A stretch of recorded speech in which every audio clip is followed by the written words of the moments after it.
हमारे बारे में। हमारी कंपनी का मुख्य उद्देश्य नेटवर्क व्यवसाय को बढ़ावा देना और वित्तीय स्वतंत्रता के साथ साथ समय की स्वतंत्रता प्रदान करना है। हम व्यक्ति की शक्ति में विश्वास करते हैं और प्रतिभाओं को पनपने के लिए प्रोत्साहित करते हैं। एक बहुप्रेरित बहुराष्ट्रीय उद्यम के रूप में हमारी कंपनी प्रगतिशील रणनीतियों का विकास कर रही है जो पूरे संगठन के लिए अविश्वसनीय रूप से एक तालमेल बनाते हैं। हमारा लक्ष्य। हमारी कंपनी का मुख्य उद्देश्य नेटवर्क व्यवसाय को बढ़ावा देना और वित्तीय स्वतंत्रता के साथ साथ समय की स्वतंत्रता प्रदान करना है।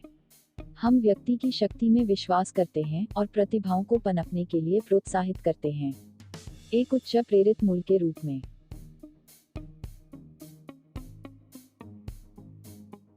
हमारी दृष्टि एमएलएम उद्योग के क्षेत्र में रचनात्मक पेशेवर का उत्पादन करना है।